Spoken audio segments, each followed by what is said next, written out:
हाँ जी स्टूडेंट, अब करते हैं क्वेश्चन नंबर सेकंड।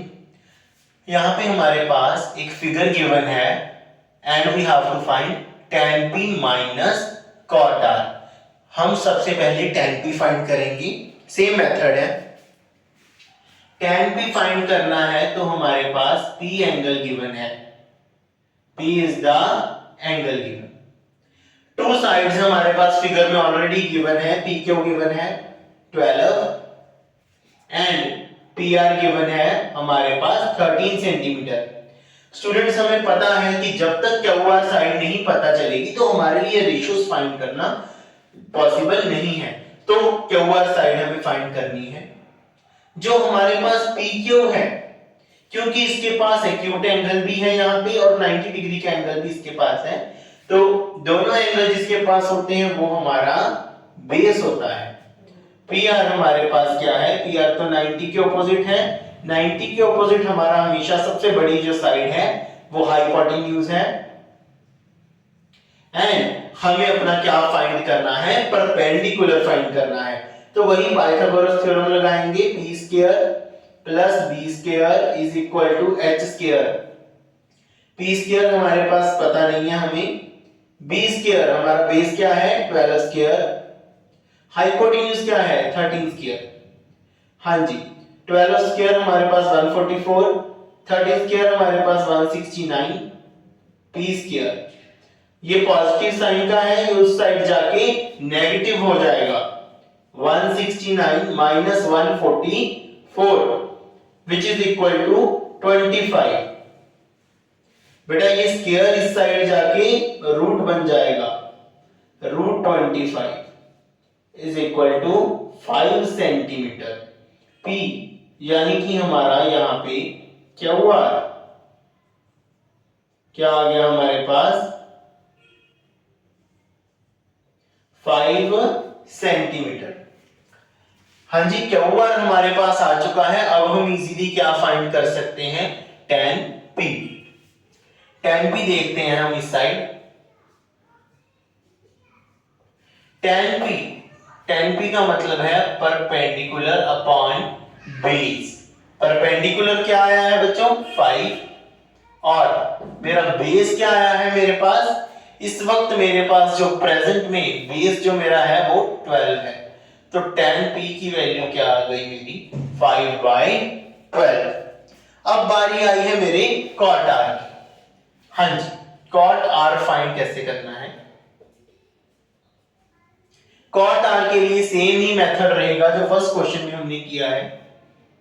पहले ट्रायंगल ड्रॉ करो, सेम ट्रायंगल। आप एक बार में भी अगर आप सीख गए तो आपको बार बार ट्रायंगल ड्रॉ करने की कोई जरूरत नहीं है, एक ट्रायंगल से ही आप सीख सकते हो। देखिए इस बार एंगल R है, so this is my angle. Length कभी भी चेंज नहीं होती, जो ट्रायंगल्स में लेंथ है वही रहती है। This is, now this is my base. क्या हुआ, बेस आ जाएगा, ये आएगा परपेंडिकुलर PQ और हमेशा हाइपोटेन्यूज कभी भी चेंज नहीं होता, हाइपोटेन्यूज हमेशा सेम रहता है। द लॉन्गेस्ट साइड, सबसे बड़ी जो साइड है वो हमेशा ही हमारे पास क्या रहती है बच्चों, हाइपोटेन्यूज। तो cot r क्या होता है, बेस अपॉन परपेंडिकुलर। इसका फॉर्मूला tan से बिल्कुल उल्टा होता है, रेसिप्रोकल। बेस हमारे पास यहां पे क्या है QR और परपेंडिकुलर हमारे पास क्या है PQ। QR की वैल्यू है 5 और PQ की वैल्यू है 12। तो बच्चों tan P minus cot r क्या आया, tan P और cot r की वैल्यू तो दोनों की सेम हो गई, 5/12 minus 5/12। Same minus same is always equal to 0, so 0 is the answer. First question और सेकंड क्वेश्चन ट्रिग्नल रेशियोज के लिए, कंसेप्ट बिल्डिंग के लिए काफी अच्छे क्वेश्चंस हैं और ये दोनों एग्जाम में आ सकते हैं, इसकी काफी पॉसिबिलिटी है। हाँ जी, तो आगे चलते हैं हमारे थर्ड क्वेश्चन पे। थर्ड क्वेश्चन जो है हमारे पास, ये आप नोट डाउन कर सकते हैं। थर्ड क्वेश्चन जो है हमारे पास सेम कंसेप्ट का है, बिल्कुल इजी क्वेश्चन है।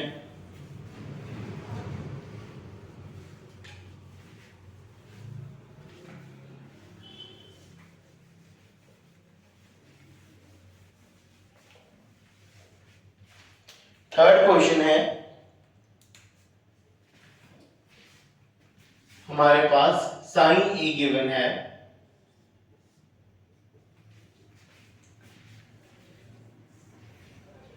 थ्री अपॉन फोर, और हमें कॉस ए और टेन ए फाइंड करना है।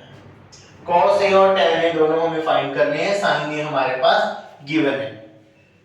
ट्रायंगल बनाएंगे। अगर आप ट्रायंगल बनाना चाहते हैं आप बना सकते हैं, अगर आपको नहीं भी बनानी तो भी कोई इश्यू नहीं। ऐसे क्वेश्चन बिना ट्रायंगल बनाए भी हो सकते हैं बिकॉज एक एंगल गिवन है। हाँ जी, साइन ए, जो साइन थीटा है हमारे पास उसका फॉर्मूला होता है परपेंडिकुलर अपॉन हाइपोटेन्यूज। ओके, तो सपोज ये हमारे पास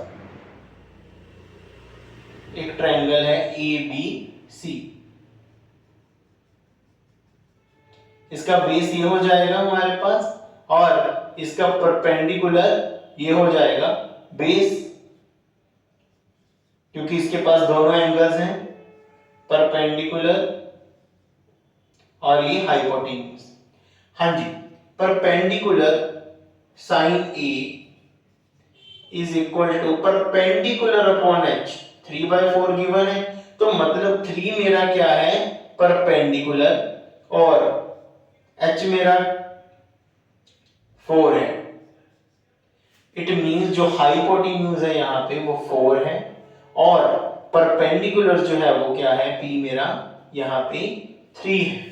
ओके, इट मींस हमें सबसे पहले बेस फाइंड करना होगा, क्योंकि अगर हमें बेस पता होगा तभी हम बाकी ट्रिग्नोमेट्रिक रेशियोज फाइंड कर सकते हैं। सबसे पहले बेस फाइंड कर लेते हैं। हाँ जी, बेस का सेम फॉर्मूला रहेगा p square plus b square is equal to h square. p square that is 3 square plus b square is equal to h square यानी कि 4 square. 9 plus b square, 4 square 16, 3 square यहाँ पे हमारा 9 आया था, 9 उधर चला जाएगा नेगेटिव में। एक पॉजिटिव चीज जब दूसरी साइड जाती है तो वो नेगेटिव हो जाती है। 16 minus 9, b square is equal to 7, तो b यहां पे हमारे पास क्या आ जाएगी √7। हाँ जी बच्चों, रूट भी आ सकती है, कोई भी साइड रूट में आ सकती है, रैशनल आ सकती है, कोई भी नंबर हमारे पास आ सकता है। तो उसके बाद हम सिंपली अपना cos a फाइंड कर सकते हैं। cos a कैसे फाइंड होता है, इसका फॉर्मूला है base upon hypotenuse. Base is √7, hypotenuse is 4, tan a, tan a is perpendicular upon base, perpendicular length is beta 3 and base is √7, so tan a की value क्या आ गई 3/√7।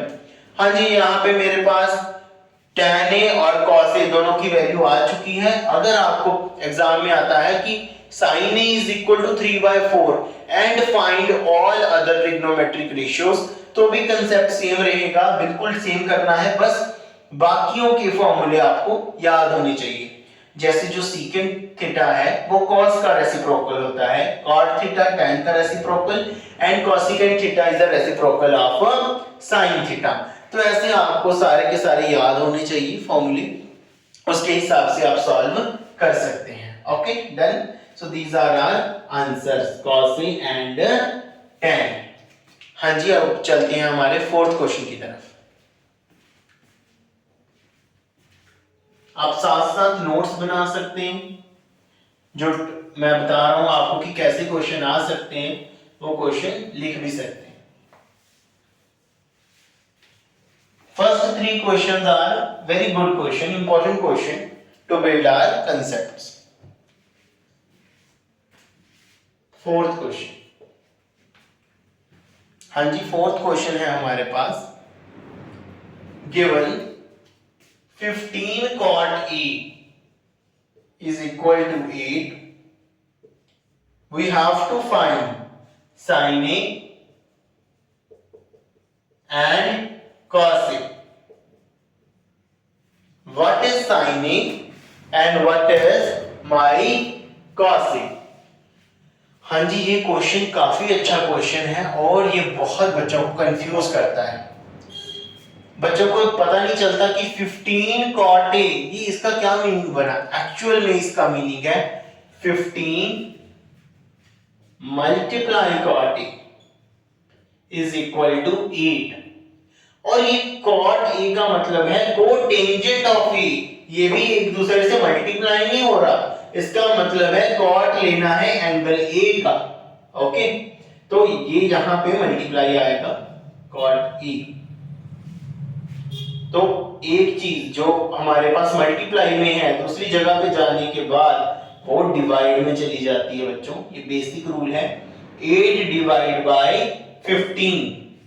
तो cot A का लेकिन फॉर्मूला हमारे पास cot A का क्या होता है, बेस अपॉन परपेंडिकुलर, और हमारे पास क्या गिवन है 8 अपॉन 15। तो बेस क्या आ गया मेरा 8, परपेंडिकुलर क्या आ गया मेरा 15। बी को मानो बेटा 8, परपेंडिकुलर को मानो 15। ओके, साथ में मैं कोई भी डिजिट एक्स्ट्रा नहीं ले रहा या कोई भी सिंबल नहीं ले रहा। कई बुक्स में क्या होता है बेस को 8 इंटू के ले लेते हैं, 8 के, परपेंडिकुलर को 15 के का मतलब वहां पे उसका सिंबल होता है कि जो यहां पे कैंसल आउट हो गया कॉमन फैक्टर, दोनों का जो कॉमन फैक्टर यहां पे कैंसल आउट हो गया था। लेकिन मैं बिल्कुल सिंपल तरीके से सॉल्व कर रहा हूं और के को इसमें मैं नहीं लिख रहा। ओके, सबसे पहले हमारे पास हाइपोटेन्यूज नहीं है जैसे कि आपको पता है, तो आप सिंपली हाइपोटेन्यूज का फॉर्मूला लगाओगे by Pythagoras theorem. Hypotenuse square is equal to perpendicular square plus base square. So hypotenuse square is equal to perpendicular हमारा 15 है और बेस हमारे पास 8 स्क्वायर है बच्चों।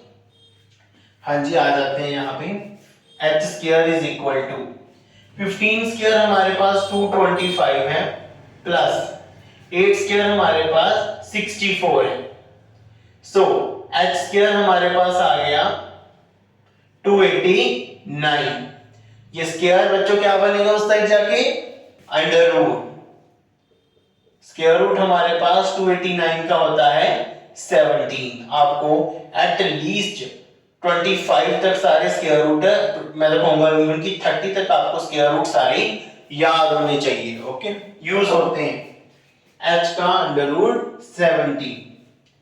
सो now we will find our desired trigonometric ratio.